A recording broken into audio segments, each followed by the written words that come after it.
Dean and Toma split time at left back on Sunday. You mentioned after the game that they would do so again in this one.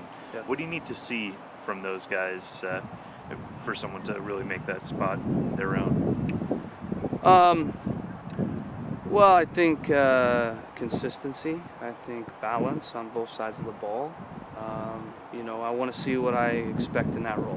What I expect in that role is, first and foremost, good defensive play. Some clubs, they prioritize the attack more than defense and outside back. I feel like the number one priority as an outside back is being able to defend well first. But that's not enough in our system. You have to be able to and capable of also joining the attack and pushing on and creating width, creating 2v1s with the winger and looking to penetrate, help our team penetrate wide. It's a big part of our attack is the width. So it's really the balance, but I don't want guys that push on and attack well, but are vulnerable defensively. So it's really the balance of the two. It's a simple position, but it's not so simple to bring what we need. It takes a well-rounded player. So, Toma is a little more athletic than Zarek. Probably a better 1v1 defender. Zarek's much better technically. So you kind of have two guys that bring different things, and both are good players. Both, I think will be capable of stepping in at some point. Are they capable now of bringing what we need?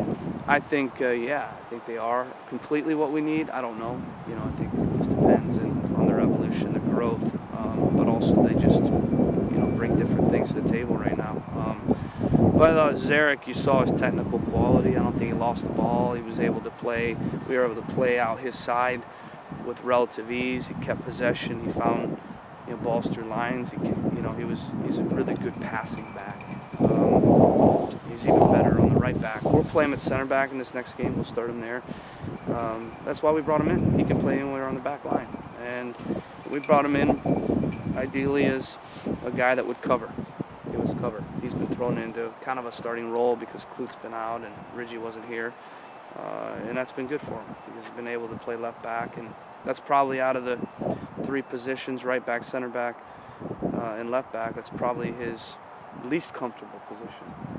But in saying that, I thought he looked really comfortable in the game, and that's because he's a composed player and technically very clean. My question with him is, can he defend 1v1 against some of the top wingers in this league, the Teixeiras, the Kakutas, the Castillos? Seems like every team has a pacing winger. And, Toma just needs to continue to get more comfortable technically. He's not quite as clean, but he does have the athleticism to get forward and get around, the edges because he's left-footed and get crosses in probably better than Zarek does at this stage. So when Clutie comes back, I know this is a long-winded question, but, I'm trying to give you guys a lot of info. When Clutie gets back, then now is he more complete than those two? We'll see. He's not healthy yet, so he's not even in the conversation. And I think, like I've been saying, with Ridgie in, is Taylor just a better choice to get 3 points in the first game? I don't think anybody cares who's in that game, but they want to see 3 points. And I know that's what matters to me as well in that first game.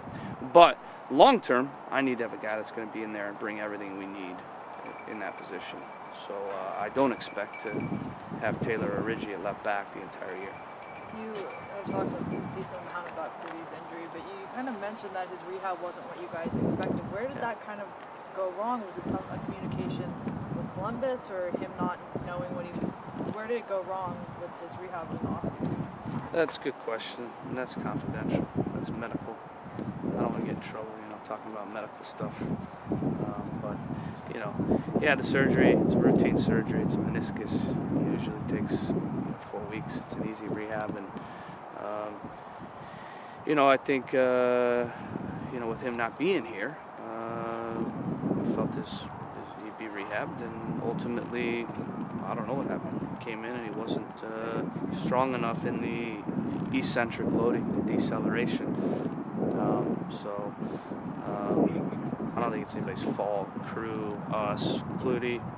Just when he showed up, You know, because we didn't see him until he showed up. He wasn't as strong as we thought he'd be. When was that surgery? It was mid-December. Yeah. So he's 8 weeks now since that. And he's with your guys now. So is there like are you seeing an improvement on a scale that's faster than it was previously? What do you mean? Is he improving faster now that he's here, working with your Yeah, guys? of course. He's been here 4 weeks, and you know, obviously he's improved every day. But it was almost like the rehab was, in certain phases of it, you know, starting over. You know, so you know, we felt he'd be ready to step into training right away. Honestly, because you know, when you have a meniscus, it's one of the easiest surgeries to come back from. You know, so but you know, didn't go through the proper return to play. What's his timeline now? Don't know. We're hoping, you know, I mean, I asked my trainers. I don't know. They don't know either. You know, I think it's hopefully in a week, maybe it's 2 weeks, you know, but we're hoping to have him back in training. He has no pain at all. He's just not strong enough. If you think about like all the movements that an athlete has to go through in a soccer game, jumping, cutting, running, change of directions, you know, it's, if he was a normal person, he'd be fine. Everybody would never even know that he was injured. He'd be riding bikes and, you know, probably playing basketball just for fun. But a pro athlete has to come back to an elite level of physical performance. So, you know, he can run around right now and he can go out on the field and, you know, kind of do okay, but there's no way he'd be able to perform physically at the level we need him to be able to be full out in training and full out in the game. So we're definitely won't be ready to start the year, but we're hoping a couple weeks in, you know, that he will be. Thanks.